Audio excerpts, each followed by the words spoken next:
Hello everyone, welcome to no more GK.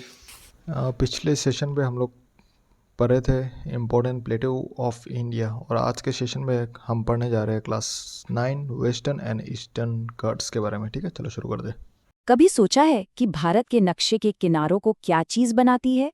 चलिए आज दो जबरदस्त पर्वत श्रृंखलाओं पश्चिमी और पूर्वी घाट के सफर पर निकलते हैं। ये सिर्फ पहाड़ नहीं है, बल्कि ये दो बिल्कुल अलग-अलग कहानियां हैं जो चट्टानों में लिखी हुई हैं। जब हम भारत का नक्शा देखते हैं तो सबसे पहले हमारी नज़र उसके प्रायद्वीपीय आकार पर जाती है। पर सवाल ये है कि इसके इन किनारों को आखिर कौन सी चीज तय करती है? वो क्या है जो इन्हें ये खास आकार देता है? तो इसका जवाब है ये दो शानदार पर्वत श्रृंखलाएं। जैसा कि इस नक्शे में दिख रहा है, पश्चिमी और पूर्वी घाट हमारे प्रायद्वीप की रीढ़ की हड्डी की तरह हैं।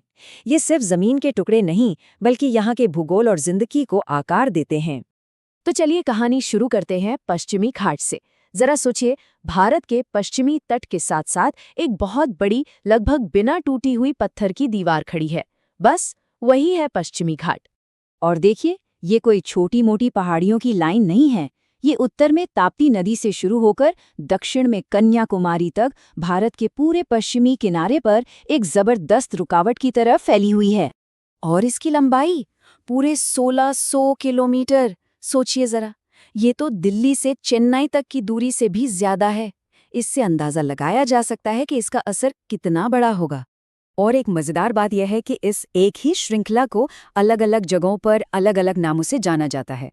महाराष्ट्र में लोग इसे शान से सह्याद्री कहते हैं, तो तमिलनाडु और कर्नाटक में ये नीलगिरी बन जाती है, और केरल में तो इसकी खुशबू इलायची की पहाड़ियों के नाम से फैलती है।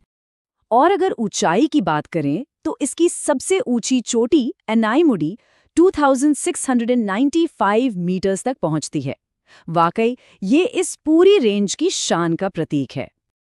अनायमुडी के अलावा भी यहाँ कई अहम चोटियां हैं, जैसे कि कलसुबाई जो महाराष्ट्र की सबसे ऊंची चोटी है, और महाबलेश्वर जो एक बहुत ही मशहूर हिल स्टेशन है और हम में से कई लोगों के लिए छुट्टियों की पसंदीदा जगह भी।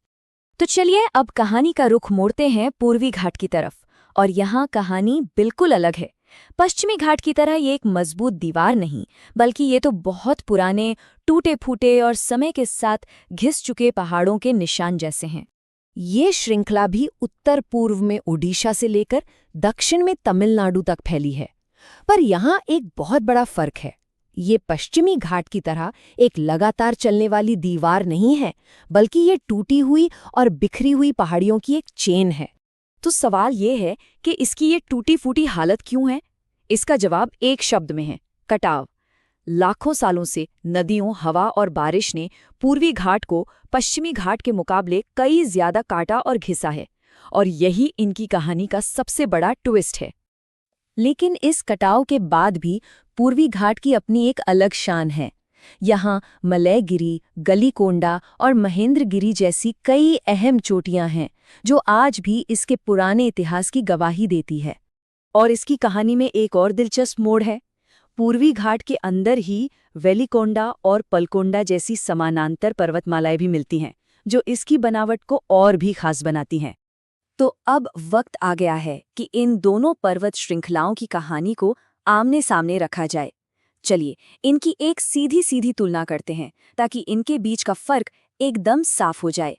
तो इन दोनों कहानियों का निचोड़ क्या निकला? एक तरफ पश्चिमी घाट, एक जवान, लगातार बनी हुई और ऊंची दीवार। दूसरी तरफ पूर्वी घाट, एक बहुत पुरानी, टूटी फूटी और घिसी हुई श्रृंखला। और इस फर्क की सबसे बड़ी वजह वो है समय और कटाव का खेल। लेकिन ये पर्वतमालाएं सिर्फ पत्थर और मिट्टी के ढेर तो है नहीं, है ना? असल में ये कुदरत के अनमोल खजानों की हिफाजत करती हैं। आखिर ये हमारे लिए इतनी जरूरी क्यों है? मिसाल के तौर पर पश्चिमी घाट में केरल का मशहूर साइलेंट वैली नेशनल पार्क है। ये जगह दुनिया की सबसे जरूरी बायोडाइवर्सिटी हॉटस्पॉट्स में से एक मानी जाती है। और दूसरी तरफ पूर्वी घाट की नल्ला मल्ला पहाड़ियों में है नागार्जुन सागर श्रीशैलम टाइगर रिजर्व, जो हमारे राष्ट्रीय पशु बाघ को बचाने के लिए एक बहुत बड़ा और महत्वपूर्ण किला है। यही नहीं, पूर्वी घाट में आंध्र प्रदेश की मशहूर बोरा गुफाएं भी हैं। ये लाखों सालों में बनी एक ऐसी अनोखी दुनिया है जो जमीन के नीचे छिपी हुई है। तो इस पूरी कहानी से हमें क्या पता चला? यही कि पश्चिमी घाट एक मजबूत, लगातार बनी हुई दीवार है। पूर्वी घाट एक पुरानी, बिखरी हुई विरासत है। दोनों ही जिंदगी और कुदरत के अनमोल खजाने संभाले हुए हैं, और इनके बीच का फर्क हमें समय और कटाव की ताकत की कहानी बताता है। एक लगातार बनी हुई दीवार और दूसरी टूटी-फूटी श्रृंखला। ये हमें सोचने पर मजबूर करता है ना?